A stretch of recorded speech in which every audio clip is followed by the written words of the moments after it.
All this talk about a new world order. Where are these things tending? What is the end result? The counterfeit of God's order. Okay? Sunday rest, Sunday worship. Take a look at this. Are you ready for a new world order? Let's start right here. And the title of this session, are we ready for a new world order? Now, when was that done? What year? 2022 at the World Government Summit. Okay. Now, in 2023, the Trilateral Commission declares 2023 is year one of this new global order. Year one. I don't know if it's a 2-year sequence or 7 years, but year one. Year one. And based on God's order, it's 6 days and 1. That's 7. 2023 plus 7 gives you what? 2030. The Trilateral Commission houses the most influential people in the whole world. Politics, financiers, art, entertainment, all of it. Year one. And it's not about... What underpins this new world government, new world order? And it's not about the U.S. versus China. It's about what underpins a world order is always the financial system. I was very privileged. My father was an advisor to Nixon when they came off the gold standard in 71. And so I was brought up with a kind of inside view of how very important the financial structure is to absolutely everything else. And what we're seeing in the world today, I think, is we are on the brink of a dramatic change where we are about to, and I'll say this boldly, we're about to abandon the traditional system of money and accounting and introduce a new one. And the new one, the new accounting, is what we call blockchain. It means digital. It means having a almost perfect record of every single transaction that happens in the economy, which will give us far greater clarity over what's going on. It also raises huge dangers in terms of the balance of power between states and citizens. In my opinion, we're going to need a digital constitution of human rights if we're going to have digital money. I told you it was coming. I said they'd go for central bank digital currencies, a cashless society, and the arguments for it are clear. It'll be quick, easy, cheap to transact. There'll be no problems at all, no loose change lying around. There'll be lots and lots of arguments for it. Well, this week, the Chancellor of the Exchequer and the Bank of England have said by 2030, Britcoin, a central bank digital currency, will be up and running. It will, to begin with, be limited in scope, but with huge ambitions for the years to come. I think this could pose some real threats. It actually gives government pretty much total control over our lives because they can just press a button and close our bank accounts. No, they wouldn't do that now, would they? Well, think about it. Those Canadian truckers, they were legally and lawfully going about their business driving trucks, but legislation came in demanding that unless they'd been double vaxxed, they couldn't continue in their cabins doing long-distance lorry driving. And they protested. And in the end, their bank accounts were closed down by the Canadian government. Well, with the central bank digital currency, anyone that decides to stand up and fight against the government could be pressed down simply with the push of a button. That is my concern. What is it all going to mean? Well, joining me down the line is Leah Harpern. She's a podcaster, but also the author of Undressing Bitcoin, not Britcoin, Bitcoin. Leah, thank you and welcome for joining me this evening. Just explain central bank digital currencies. This isn't just the Bank of England considering this, is it? Exactly. Currently, more than 90% of central banks globally are all working on bringing out a central bank digital currency. And I think it's really important to elaborate on what exactly that is. A central bank digital currency is basically what we have now. So it's fiat currency, but it's going to be entirely digital, which means absolutely in the control of the government and the central bank. So as you mentioned, government, since they own it, they're able to program it in a way that we've never seen before. So as you said, if for whatever reason you don't do as you're told and you don't take 3 vaccines, 4 vaccines, or whatever it is, the money can just be programmed to be used against you. The perfect example is right now we're living during this supposed climate crisis where they want to implement a carbon allowance. So how do you do that? Well, it's very simple. You just program the money in a way that you cannot do with the current cash that we have. You program the money. So if, for example, you have a barbecue and you want to buy some steaks, some burgers, some sausages, whatever it is, you could actually reach your carbon allowance. And when you go to fill up your car, it could get declined because you reach your carbon allowance. So it's a really efficient way for governments to implement their political and woke agendas through the money. Well, We have a CBDC update. The United Kingdom and the Bank of England are pushing for the adoption of a digital pound, and Britons would face a 20,000 digital pound limit under the Bank of England's plan. Britons would be limited to 20,000 digital pounds, which is approximately 24,000 US dollars each if the country goes ahead with a digital currency. On the Bank of England's government website, they show you all the positives of a central bank digital currency, how you can use it, and some common questions that are asked. Despite all these positive things they are trying to shill to you about a central bank digital currency, do you understand the risks that come with the government being able to limit your holdings? Imagine you are trying to save up for a big purchase like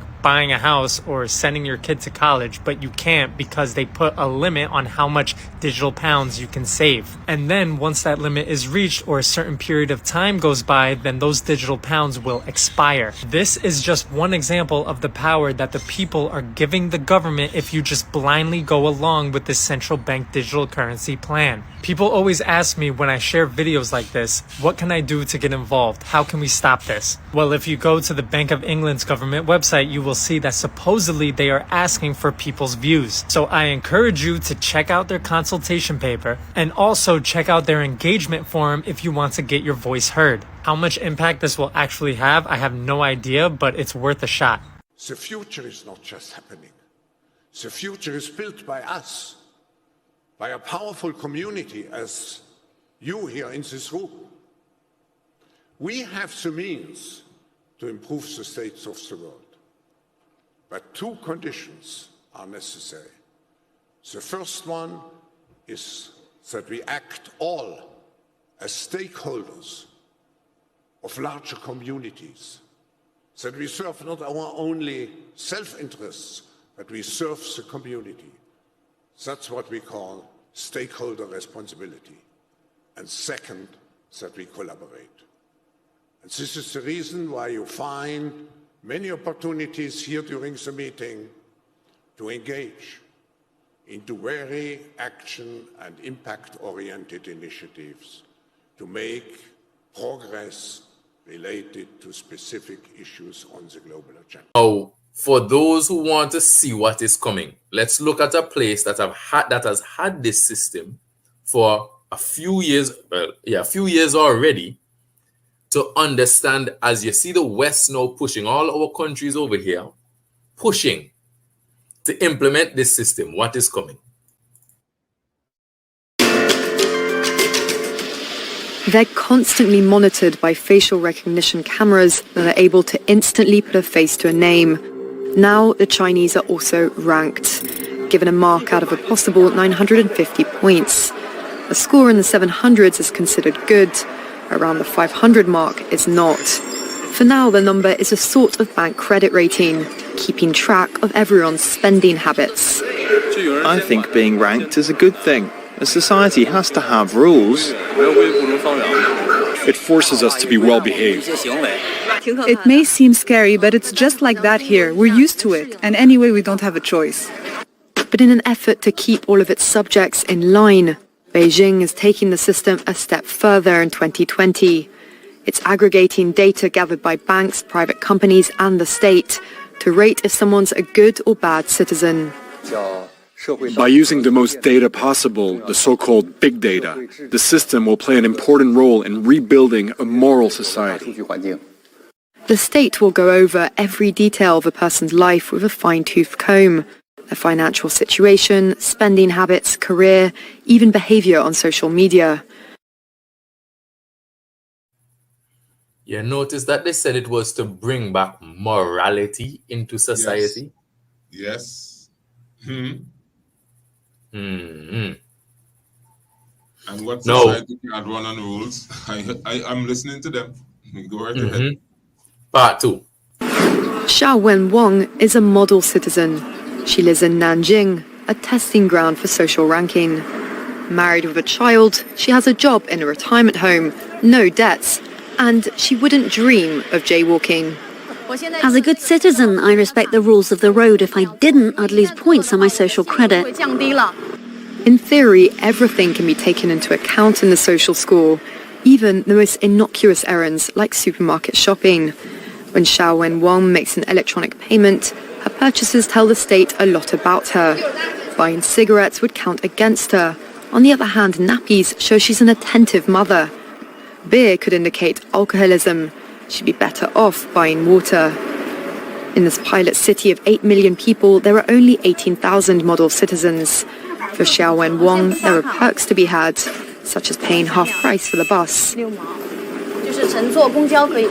I get discounts for all public services, even at museums. And the library is free for me, thanks to my score. A good score brings benefits, but people with low scores lose rights. The cinema names and shames people considered untrustworthy, plastering their details, even their addresses, across big screens. It's a matter of principle. Those people have to be condemned. Those people aren't honest, so they have to pay the price. Wow, Elder. Wow.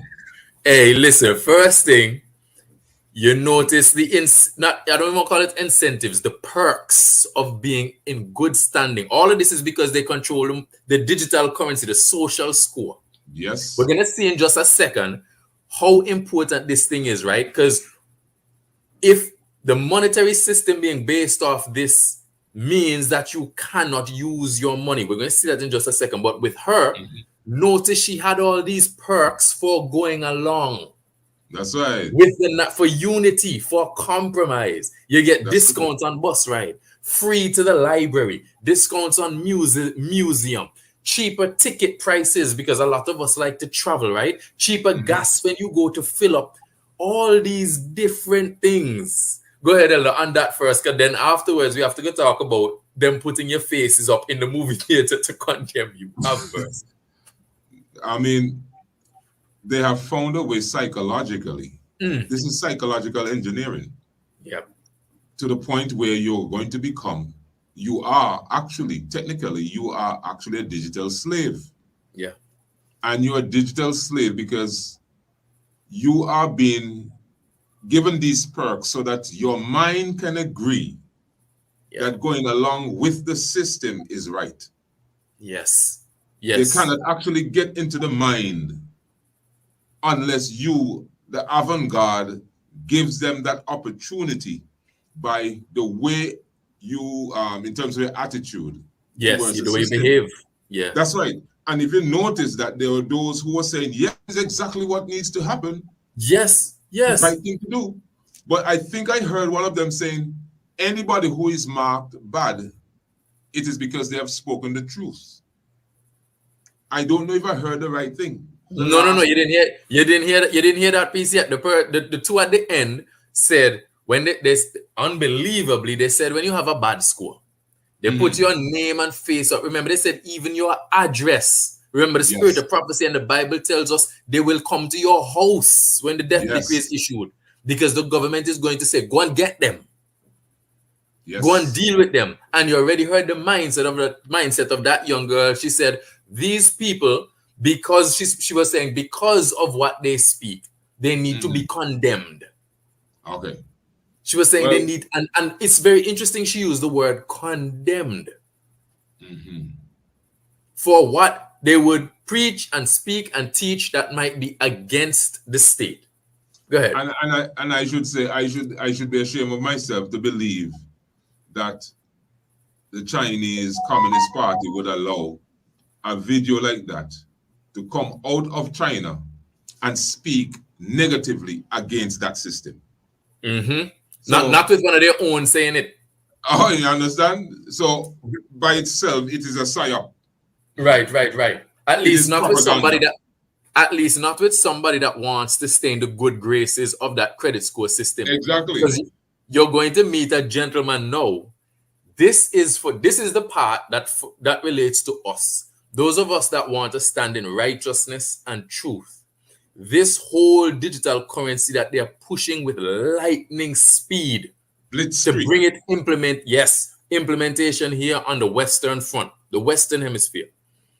For those of us that want to stand in this culture of confusion, where you have to say that men can have babies, or else you get cancelled, and you would like to say the truth, this is what awaits us. The Supreme Court has created a blacklist for so-called bad citizens, those whose ratings have dropped to 0. On it are companies, but also 23 million people to date. Among them is this journalist Liu Hu. He got a little too close to uncovering corruption among high-profile party members. After being sued for defamation by the subject of a story he'd written, he was blacklisted. He only realized when he tried to buy a train ticket and was told he was banned from traveling. That tells me I'm still on the blacklist. Punished because he's been branded untrustworthy by the state.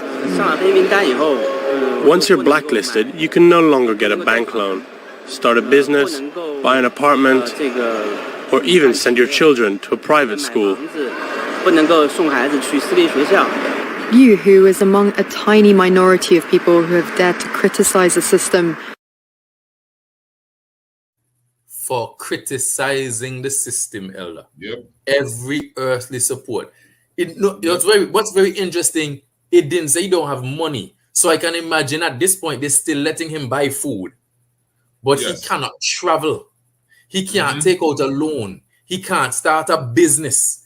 In other words, he goes to work just to continue breathing and living. That's all he's allowed to enjoy in life at this point. Go ahead, Elder. He's not allowed. He is allowed to buy food thus far. Thus far. Thus far. Thus far. Wait 5 minutes. Wait 5 minutes of holy bread. You will be breathing just now. Oh boy. Oh boy. Because that no man might buy or sell. So the system, as we see them, they are well on their way to implementing these control measures. Go ahead, Ed.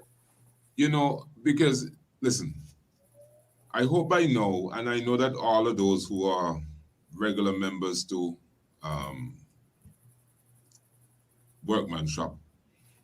Watchman's Workshop, and have been going along with us, because we have all been going through these things together. By now we know that anything that is rolled out on the earth first gets a microcosmic a territory is assigned where they're going to implement that system. Right. And then that's right, they fine-tune it there, and then they bring it on the world stage. Yep. So like communism, that's right. So like communism, that was started by the Jesuits over there in South America into the reductione, they used to call them, with the Indians over there, native Indians in South America. And as it was fine-tuned, then you had in England Karl Marx writing about it, and then Lenin and Trotsky and all of these guys, and then they brought it to the largest land mass in the world, being Russia, and they rolled it out. Because this system would have caused that which the French Revolution kicked out, which is the whole system of the monarchs, and had embraced the inclusion of the people to determine self-determination, happened at the time when the papacy had become hamstrung internally, because there was some infighting among the papists and the Jesuits. Right. And some of these zealot groups. And then America, at the point when the Jesuits were banded in 1773, America became independent in 1776, 3 years after. And it grew so quickly. By the time the Jesuits were given back their power in 1814, America was already a contender as a superpower in the world. Yeah. And steps have been taken ever since then to take away this governance by the people, of the people, for the people, to bring them back to these despots or these single power men. Yes, yes. And this That the mighty papacy can rule. control. That's right. So that all these systems really are the embodiment of all the decisions for everybody under one man. Yeah. One man's opinion, one man's purview. And he should be given the chance to have his will being done. That's why it's the number of a man. That's correct. Go right ahead. Number of a man. Yeah, as we come now to the end, I have those quotes that I said I was going to read regarding what we just read is going to happen during the persecution and the taking away of these earthly resources. And I remember now, harken back to what you were saying in our transition.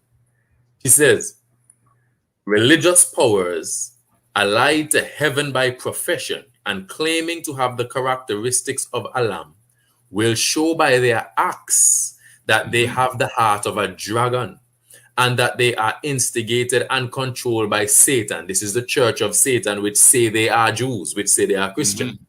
The time is coming when God's people will feel the hand of persecution because they keep holy the seventh day. Continuing. Houses and land will be of no use to the saints in the time of trouble, for they will have to flee before infuriated mobs. And at that time, their possessions cannot be disposed of to advance the cause of present truth. I saw that if any held on to their property, listen, because you don't just say run out like crazy people and sell off everything you have. Listen to this Holy Spirit speaking to the prophet. I saw that if any held on to their property and did not inquire of the Lord as to their duty, he would not make duty known, and they would be permitted, God will allow them to keep their property. And in the time of trouble, it would come up before them like a mountain to crush them. Wow. And they would try to dispose of it, but would not be able to. But if they desired to be taught, he would teach them in a time of need when to sell and how much to sell. In the last great conflict of the controversy with Satan, those who are loyal to God will see every earthly support cut off because they refuse to break his law in obedience to earthly powers. They will be forbidden to buy or sell. It will finally be decreed that they shall be put to death. But, be thou faithful unto death, and I will give thee the crown of life. But to the obedient is given the promise. He shall dwell where? Notice where God calls on high. On high. His place of defense shall be the munition of rocks. Bread shall be given him, his water shall be sure. Hallelujah. By this promise, the children of God will live. Oh, praise the Lord. Amen. By this promise, we shall live. With that, Elder, I think for me, this is enough of a closing quote. So your outro and then your prayer for this. Well, for all of you online, I've been following, and thank you, Stan, for manning the fort for us. For all of you who have been writing in, I see She Glory, Stan, Kathleen Joseph, Natasha Spencer, and all of you. And I saw at one time there were over 30-something persons saying all these things to say, brethren, we have come to times. The last working of the enemy are done in stealth. Yes. He doesn't like a light to shine on the part that he's making in darkness. For this reason, sobriety. And when I say sobriety, we must be sober because the adversary, the devil, has been socially engineering our faith to become public enemy number one.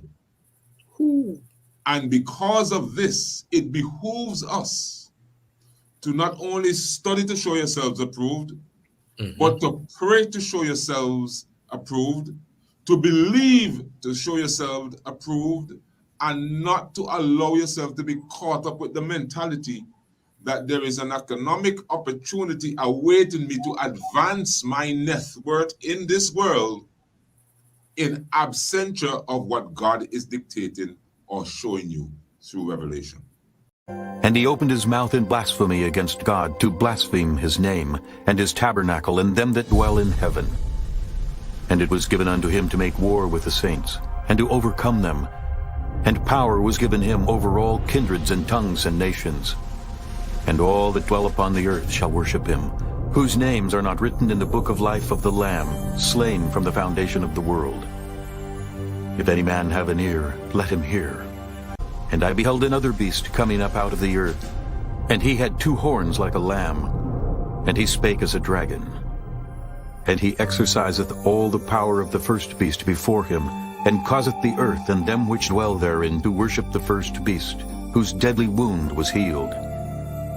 And he doeth great wonders, so that he maketh fire come down from heaven on the earth in the sight of men, and deceiveth them that dwell on the earth by the means of those miracles which he had power to do in the sight of the beast, saying to them that dwell on the earth that they should make an image to the beast, which had the wound by a sword and did live. And he had power to give life unto the image of the beast, that the image of the beast should both speak, and cause that as many as would not worship the image of the beast should be killed. And he causeth all, both small and great, rich and poor, free and bond, to receive a mark in their right hand or in their foreheads, and that no man might buy or sell, save he that had the mark or the name of the beast, or the number of his name. Here is wisdom. Let him that hath understanding count the number of the beast, for it is the number of a man, and his number is 666.